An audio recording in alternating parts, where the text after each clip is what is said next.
بسم اللہ الرحمن الرحیم۔ رسول اللہ صلی اللہ علیہ وآلہ وسلم نے یکم محرم 7ویں ہجری کو مختلف بادشاہوں اور امراء کے نام خطوط روانہ کیے۔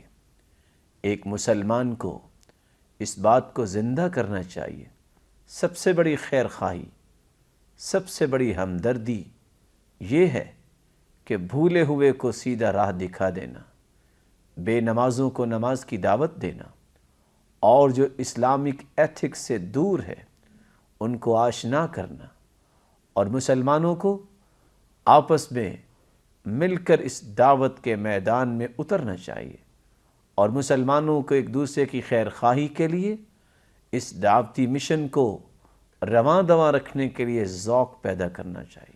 آج ایک ذمہ داری ہے مسلمان کی، جس طرح رسول اللہ صلی اللہ علیہ وآلہ وسلم نے مختلف بادشاہوں اور امراء کو خطوط روانہ کیے، آج ایک مسلمان جس حیثیت سے بھی ہے، اگر وہ بڑی حیثیت میں ہے تو اسلام کی خوبصورت پیغامات اپنے ہم منصب کو پہنچائے، اگر انسان چھوٹی حیثیت میں ہے تو اپنے ماحول کے اندر خوبصورت پیغامات کو عام کرنے کے لیے اپنے آپ کو تیار کرے۔ محرم 3 ہجری میں رسول اللہ صلی اللہ علیہ وآلہ وسلم کی بیٹی ام کلثوم رضی اللہ تعالی عنہ کا نکاح سیدنا عثمان رضی اللہ تعالی عنہ کے ساتھ ہوا۔ ایک مسلمان کو اس خوبصورت مہینے میں خوبصورت پہلوؤں کو اختیار کرنا چاہیے، نیکی، خیر خواہی اور بھلائی کے راستوں کو اختیار کرنا چاہیے۔ اگر محرم الحرام میں شادی باعث عیب ہوتی یا باعث شگون ہوتی یا اس میں کوئی نحوست ہوتی تو رسول اللہ صلی اللہ علیہ وآلہ وسلم کبھی بھی اپنی بیٹی کا نکاح محرم الحرام میں نہ کرتے۔ تو ایک مسلمان کو اس جاہلیت کے پہلو کو ختم کرنا چاہیے جو اس وقت رواج پکڑ گیا ہے کہ ہر مسلمان اس مبارک مہینے میں شادی کرنے سے گریزہ رہتا ہے اور سمجھتا ہے کہ یہ سوگ کا مہینہ ہے۔ نہیں، یہ ایسا مبارک مہینہ ہے جس میں رسول اللہ صلی اللہ علیہ وآلہ وسلم نے اپنی بیٹی کا نکاح کیا۔ جب رسول اللہ صلی اللہ علیہ وآلہ وسلم نے اپنی بیٹی کا نکاح کرنا پسند کیا ہے تو جس شخص کا اسلام کے ساتھ تعلق ہے اس کو چاہیے کہ نبی کی پسند کو اپنی پسند بنائے۔ اللہ رب العزت اس نکاح میں برکت بھی فرمائیں گے۔ وہ محرم کا ہی مہینہ تھا جس میں اناطولیہ میں ترکمان سردار عثمان خان کی تخت نشینی سے سلطنت عثمانیہ کی ابتدا ہوئی۔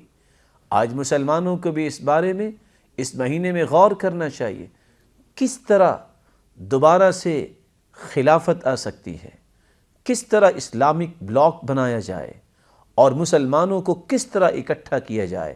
یہ فکر، یہ سوچ جب تک پیدا نہیں ہوگی اس وقت تک دنیا میں چینج نہیں آئے گی۔ محرم کا وہ مبارک مہینہ ہے جس میں رسول اللہ صلی اللہ علیہ وآلہ وسلم کے صحابی عمر فاروق رضی اللہ تعالی عنہ کی خلافت راشدہ میں سیدنا سعد بن ابی وقاص نے شہر کوفہ کی بنیاد رکھی۔ یہ پیغام ہے کہ آج مسلمان نئے شہر آباد کرے اور مسلمانوں کے لیے آسانیاں پیدا کریں۔ وہ لوگ جن کے گھر نہیں ان کے لیے گھر تعمیر کرے، وہ لوگ جن کے گھر برباد ہو گئے ان کے گھروں کو دوبارہ سے بلڈ کریں۔ رسول اللہ صلی اللہ علیہ وآلہ وسلم نے جو صحابہ کو سکھایا، صحابہ کرام نے اسی نقشے کو آگے چلانا پسند کیا۔ یہ وہی محرم کا مہینہ ہے جس میں شرف الدولہ بویہی کے دور میں بغداد میں دنیا کی سب سے بڑی رصدگاہ تعمیر ہوئی۔ یہ پیغام ہے مسلمانوں کے لیے کہ اس مبارک مہینے میں مسلمانوں کی سیفٹی کے لیے ان کی حفاظت کے پروگرام بنائے جائیں اور ان کی مشکلات کو دور کرنے کے پروگرام بنائے جائیں۔ کس طرح مسلمان محفوظ ہو سکتے ہیں، کس طرح مسلمانوں سے ظلم و زیادتی دور کی جا سکتی ہے، کس طرح ان کی حفاظت کی جا سکتی ہے۔ وہ محرم کا ہی مہینہ تھا جب سیدنا عمرو بن العاص رضی اللہ تعالی عنہ نے فسطاط نامی شہر آباد کیا اور اسکندریہ کی بجائے اسے مصر کا دارالحکومت قرار دیا۔ آج یہ پیغام ہے کہ ہم سب بھی سکل تو ہے، برین تو ہے مسلمانوں کے پاس، اس کو استعمال کریں۔ کس کے لیے؟ مسلمانوں کے لیے۔ کس کے لیے؟ اسلام کی سربلندی کے لیے۔ اور یاد کریں وہ محرم کا ہی مہینہ تھا جس میں نبی کریم صلی اللہ علیہ وآلہ وسلم نے زکوٰۃ کی وصولی کے لیے عمال روانہ کیے تھے۔ اس مہینے میں جوڈیشری، عدالت جس کو مضبوط ہونا چاہیے، اور عدل و انصاف اللہ کی نعمت ہے جس قوم کو نصیب ہو جائے۔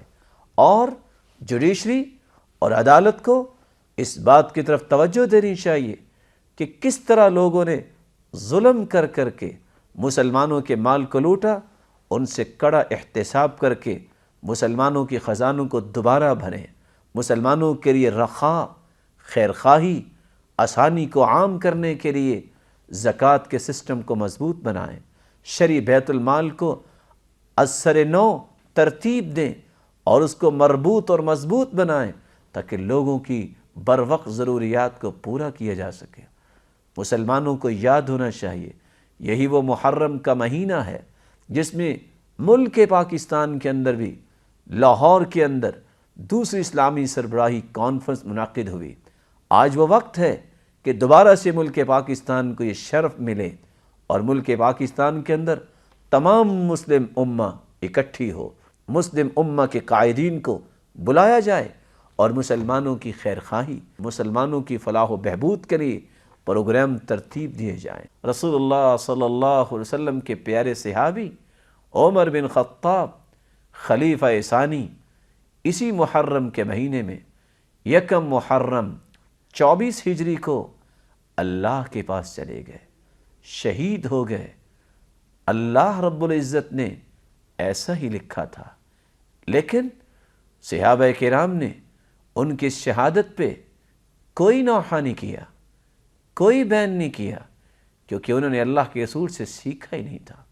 صبر کرنا یہی سکھایا اور فرمایا انما یوفی الصابرون اجرہم بغیر حساب، جو صبر کرتا ہے اللہ تعالیٰ اس کو دگنا اجر نصیب فرماتے ہیں۔ ہمارا یہ ایمان ہے کہ حسن و حسین رضی اللہ تعالی عنہما، جن کے بارے میں سرتاج رسول نے فرمایا تھا ان الحسن والحسین سید شباب اہل الجنہ، یہ دونوں حسن و حسین جنت کے شہزادے ہیں۔ ہمارا ایمان ہے کہ یہ وہ دو صحابی ہیں جس کے بارے میں سرتاج رسول نے فرمایا ہما ریحانتائی، یہ میرے دونوں پھول ہیں۔ رسول اللہ صلی اللہ علیہ وآلہ وسلم کی یہ باتیں ہمارے ایمان کا حصہ ہیں۔ اور فرمایا تھا علی رضی اللہ تعالی عنہ سے جو پیار کرتا ہے، جو محبت کرتا ہے، یہ اس کی ایمان کی دلیل ہے، جو اس سے بغض رکھتا ہے یہ اس کی منافقت کی دلیل ہے۔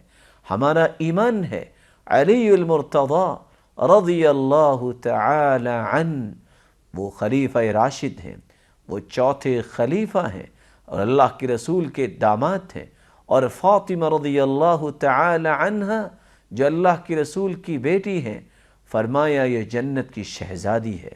اللہ رب العزت ہمیں صراط مستقیم نصیب فرمائے اور اس مبارک مہینے میں وہ کام کرنے کی توفیق عطا فرمائے جو اللہ کے رسول نے کیے، جو صحابہ کرام نے کیے، جو تابعین اور تبع الاتباع نے کیے، جو سلف صالحین نے کیے۔